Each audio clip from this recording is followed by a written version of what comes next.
Welcome, Agas Breeze! Ito naman ang BISCA or tinatawag na ngayon na BSU, Visayas State University. Ito kasi ang University in Agriculture and Allied Fields. May mga gifts. Yan, mga pagkain. Okay mga kapising, tayo doon sa Albuera, sa lugar ng asawa ng anak ko. Doon tayo mag-double anniversary kasi yung kapatid niya may asawa din, so mag-isa na lang yung anniversary nila. So puntahan natin mga 200 kilometers galing dito, mula dito hanggang doon. So sakay na tayo kapising. Antabay lang kayo mga kapising pagdating natin doon. Okay mga kapising, bye-bye. Okay, biyahe na tayo mga kapising para masimulan natin ang kasiyahan. Ngayon pupunta tayo sa Albuera para makidalo ng selebrasyon.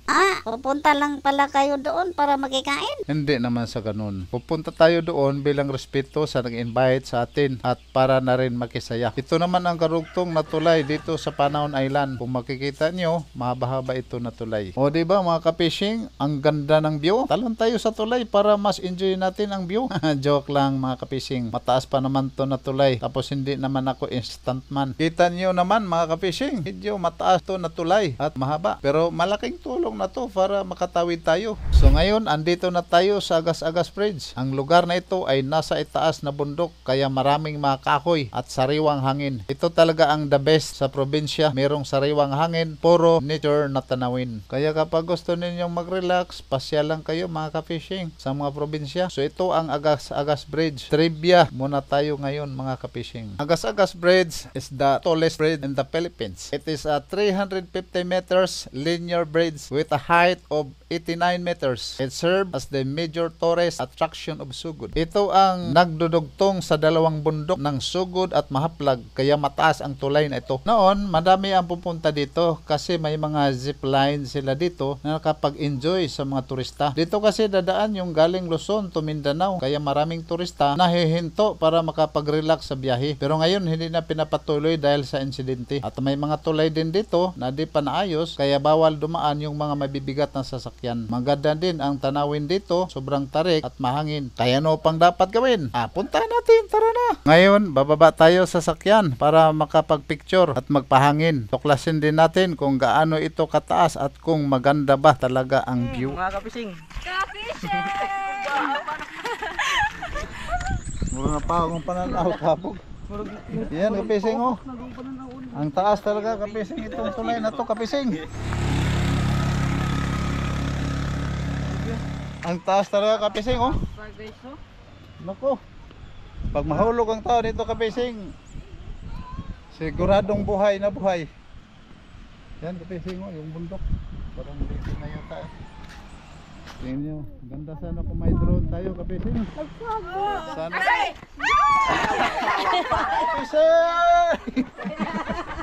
Kapising! Welcome, Agas Breeze!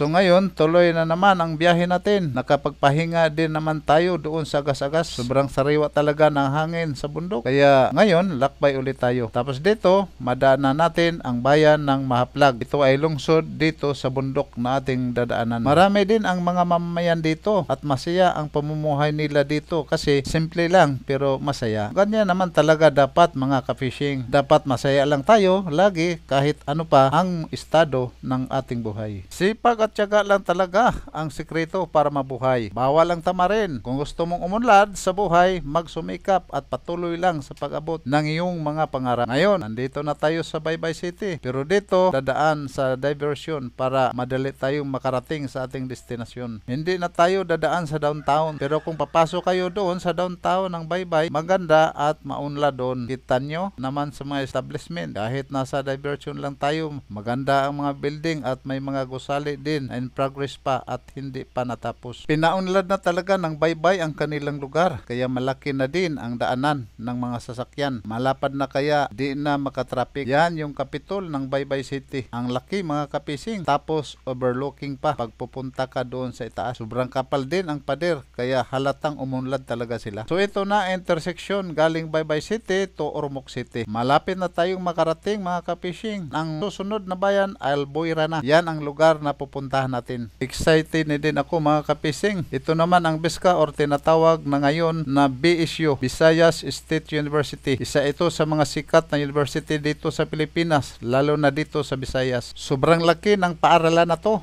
Kailangan mong magmotor o kaya minicart kapag gusto mong pupunta sa bawat building. Ito kasi ang University in Agriculture and Allied Field. Campus ito ng Baybay City na widely to be considered as the most beautiful educational campus in the Philippines. Meron ding maraming kahoy dito na madadaanan sa tabi ng kalsada. Ito ang nagpadagdag ng kagandahan sa VSU. Meron din silang mga kahoy ng pili. Ang bunga nito ay masarap kainin. Lalo na kung estudyante ka at walang baon, pwede mo itong gawing tanghalian, di ba? Pre-snacks. Okay, sa wakas nandito na tayo sa Albuera mga kapising. Pero itong daan na dinadaanan natin ay barangay lang na parte sa Albuera. Malit nga lang yung daan pero napaka-fresh din dito, lalo na't maraming kahoy at nasa tabi lang din ng ilog. Kung dadaan ka dito, dapat mahina lang talaga yung takbo at doble ingat kasi delikado pag meron kang kasalubong na sasakyan. Tapos ang kagandahan sa lugar na to ay hindi masyadong mainit kahit sa tanghaling tapat kasi maraming mga puno sa tabi ng kalsada. Okay, nandito na tayo. Nakakapagod ang biyahe pero enjoy din naman. Okay, baba na tayo. Nang simula na ang bagong kabanata. Tingnan niyo, marami tayong pasahero. Ika nga nila, the more, the merrier. Kaya maraming sumama. Kahit napagod sa biyahe, nakangiti pa rin sila. Yan ang prueba na enjoy ang biyahe. Ito yung mga kabataan na pag-asa ng bayan. Napagkasya pala natin sila. Parang bulsa pala ito ni Doraemon na parang walang laman pero nagsilabasan lang bigla. Dili ipapitpit lang ari gamay siminto. Nga nagato. Kami nang mo kung sa manay nang ibang mga. Basing mo. Blueberry. Blueberry. Mulberry. Isa na. Mulberry. Bakit man ng logo? Ito yung lechon na binalot, parang di ginawin. Kahit mainit naman ang panahon. Tapos meron din tayong isda para kilawin. Nakatikim na ba kayo ng kinilaw na tangigi mga kapising? Sobrang sarap nitong kilawin, lalo na paglagyan ng gata. Tapos inutusan natin sila na mag-harvest ng pipino pang halo sa kinilaw. Hello guys! I-interview Mag-harvest mi og si pipino. Ka-Fishing. Anong masasabi mo? Karon mag-harvest ta og pipino. Tagalog please. Dili atong tinanom ha, Tagalog, pero please. sugo manggod ta. Tagalog please. Ay, ngayon po mag-harvest po kami ng pipino. Tingnan niyo po yung mga daanan dito. Oh my goodness, kay nasa pa. Made of human, 100%. Ito yung garden nila dito. Marami ding mga pananim, kagaya nitong kamuting kahoy. Masarap ito ipare sa kinilaw. Meron ding napaka-fresh na ampalaya. Nakasabit pa talaga sa kanyang balayan. Tapos meron ding pipino. Ito yung panghalo natin sa ating kinilaw. Sobrang dami ng pipino na tanim nila. Okay mga kapising, so na mo. Pangadto na ta. Okay, ito yung main venue. Nagaganapin ang selebrasyon. Ang ganda ng fall.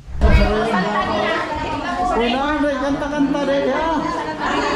Okay mga kapising, diyan na tas venue. Ano yung nagdagbida mga kapising? Wash out mga kapising. Ano yung nagdagbida? Ay! Oh, mga kapising. Loy! Amir, Loy! Kapising na. Pare punta mga gadget. Mayroon akong manislo. Yapot. Oh, nadi-request na. Mga inihaw ni kapising. Sari oh. Yan kapising oh. May mga gift. Yan, mga pagkain. Okay. Marami mga pagkain kapising oh.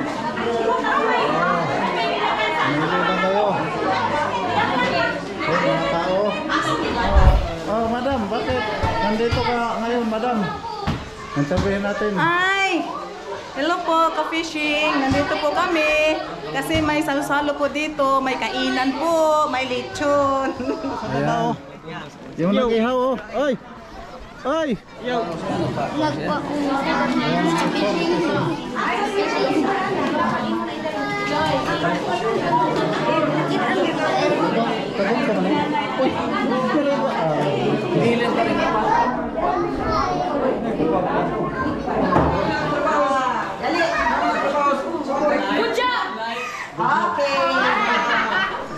Okay, uwi na tayo mga kapising kasi busog na at tapos na ang kaganapan. Sobrang enjoy natin doon. Tapos marami-rami din ang ating nakain. Kaya nagpapasalamat tayo sa mga sponsor ng pagkain. Okay, kita nyo naman yung dadaanan natin ang liwanag at maganda. Kaya dito lang muna tayo mga kapising. Shout out sa inyong lahat at salamat sa panonood.